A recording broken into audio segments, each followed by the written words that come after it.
here from the Axiom Body Piercing Studio in Des Moines, Iowa, and what we're going to talk about today, changing jewelry or removing jewelry. So stick around.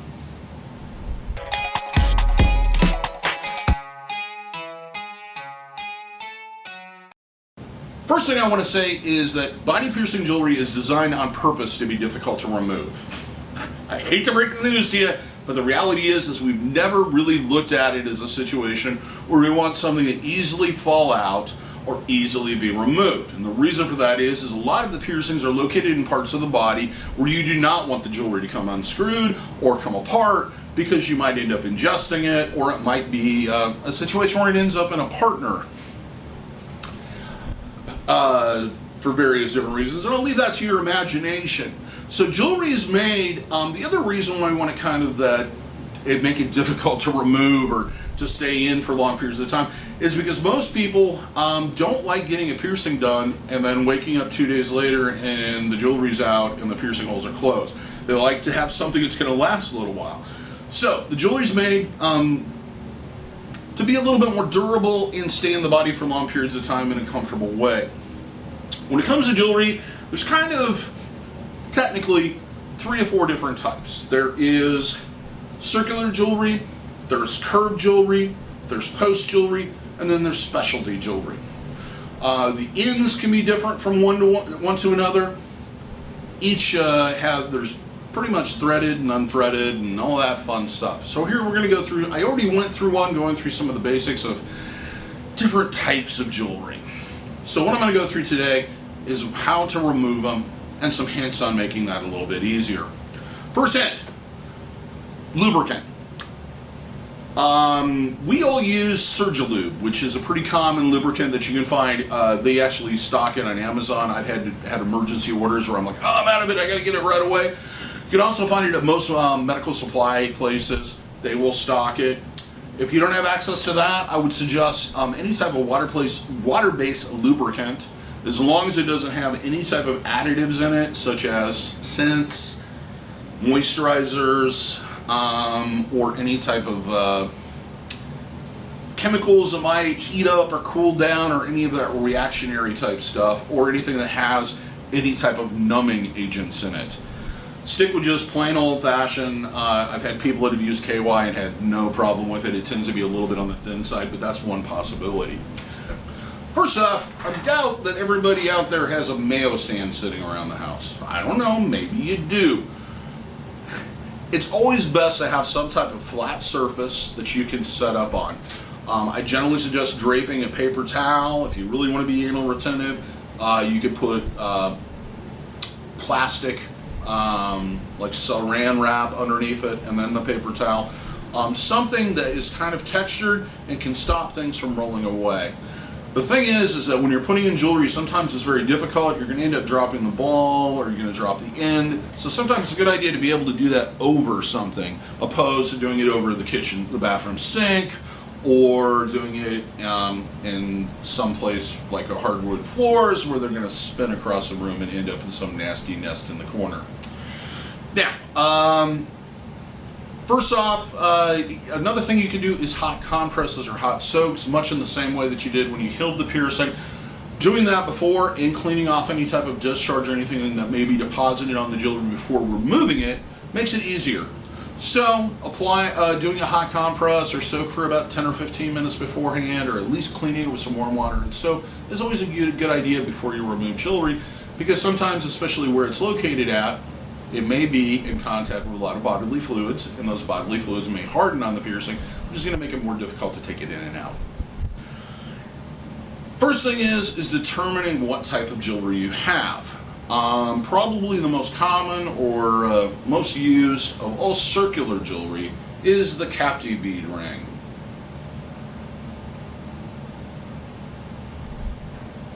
It's easy to go in. Sometimes it's hard to get the ball on, and sometimes it's hard to get the ball off. But it's one of those piercings or pieces of jewelry that you can put in and leave in for a long period of time. Another version of that would be the beaded ring, which is slightly different because unlike the captive bead ring, the beaded ring, the bead is fixed. So how do you tell the difference between the two? You just got a piercing done like 3 months ago, it's healed, and you don't know if it's a beaded ring or a cat bead ring, is grab the ring and then grab the ball and try to spin it or rotate it on its axis. If it spins, you've got a cat bead ring. If it doesn't spin, you've probably got a beaded ring. So we got it cleaned up. We've got a nice setup. We've cleaned our jewelry, which is always a good idea to clean it maybe with some antibacterial soap and some warm water or something, just to get kind of any type of dust or anything off of it initially. So we'll start out with the cat bead ring.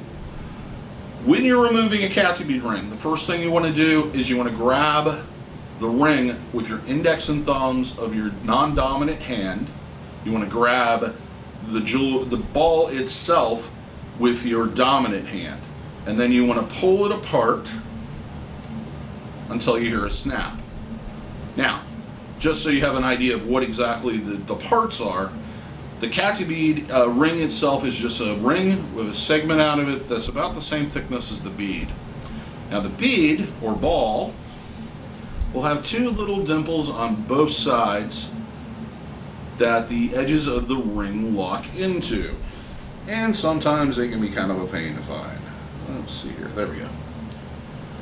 So to put it back in, once again gripping the ring with your index and thumb of your non-dominant hand, line up that indentation or hole on one side and then kind of pull slightly apart and push it into place until you feel a click. And you can always tell if it's in there by going ahead and spinning the jewelry. Now, if you have a large gauge piercing, let's say anything above 10 gauge, you will probably need a tool to do so, and I would suggest going and seeing your piercer and having them do it. Or purchasing ring expansion pliers to make it easier to take the jewelry in and out. So, that's cat bead rings. Fixed bead rings. Fixed bead rings are basically the same shape and size. Comes in various different gauges and everything that we need. The only main difference is the bead or ball is attached permanently on one side. Like so. So, when you're removing them, the first thing you want to do is grab it with your index and thumb on one side, same thing on the other side. Always grab the ring or the ball. Then you want to kind of pull slightly outward and then twist like you would a corkscrew. And the reason why I want you to do it like a corkscrew is so that we can keep it as true or perfectly circular as possible, so those two ends match up again. And then basically to put it back in, you just reverse it, lock it into place. One more here, kind of in the same vein as the as the beaded ring. There are seamless rings. These usually have kind of a female side and a male side to it that sets into. So you change them basically the same way. Just kind of twist them like a corkscrew, put the jewelry in or take it out, and repeat it back. So let's move on to some specialty jewelry. So that's your main rings. Let's move on to some specialty jewelry. This is a nostril screw. It's a very common piece of jewelry. It's supposedly based off an ancient Eastern Indian design, and it's used primarily as an option for stud style jewelry in the nostril. And it's kind of shaped like a question mark bent in half. To remove it, all you're going to see is the little pinhead at the top. So you want to pull it out so that the curvature, or it sits like that. Then you want to grab the pinhead and spin it out of the piercing itself. When you're putting them in, line up the curvature part, push it through the piercing, and sometimes it's best to support it back on the back of the nostril so you can feel the jewelry coming in. So it's one of those excuses when you can stick your nose in or your finger in your nose and nobody's going to say you're being rude. But spin it through till you know it's all the way through, and then turn it and place it into the piercing. It does take a little bit of practice. Now, let's move on to some threaded jewelry. Threaded jewelry basically comes in very similar styles. There's the Labret stud, there is the circular barbell, there's the curved barbell. All of them have either one or two types of threading, regardless, well actually it's three types. Regardless of what it looks like, if it's round, circular ball, or if it's a diamond, or it's a sunflower, the reality of the situation, it either threads on internally, meaning that the threading comes off the post, or comes off the end and threads into the jewelry, or the jewelry has thread, or the post has threading on it, and the end screws onto it, kind of like, basically, the ends are either nuts or screws. Then there's the third type, which I don't stock. They're called threadless, and basically there's a piece of wire that's slightly bent, and it just sits inside the tube of the post, and those just need to be pulled out. So, first off, determine whether or not you have threaded or non-threaded jewelry. You can usually tell this by gripping the jewelry and turning it, and if it just keeps spinning but it doesn't seem like it's going, like you're not making any progress, either the jewelry's stripped out or you have non-thread jewelry. If you have non-thread jewelry, you want to grip one side very, very tightly and then apply pressure and pull the jewelry out, or pull the end out without putting stress on the piercing. For example, if you have one in your nostril, you don't want to just grab it like this and go like this. You want to try to figure out some way of supporting it on the inside. And that might be a situation where you need some tools. The other, with any other type of threaded jewelry, the simple thing is just to grab one end with your non-dominant hand, grab the other end with your dominant hand, and just spin. And usually the threading will come out. You can feel it kind of loosen up, like so. And then to start it again, just reverse the action.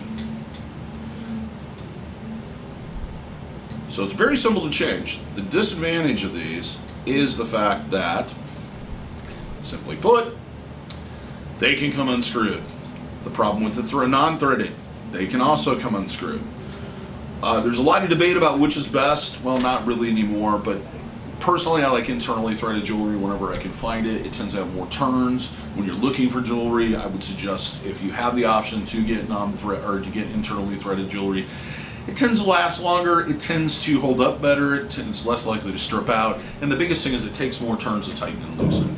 So, only additional things that you may come in contact with is different shapes of those particular styles, but that kind of gives you a rundown of some of the closures that you're going to be dealing with.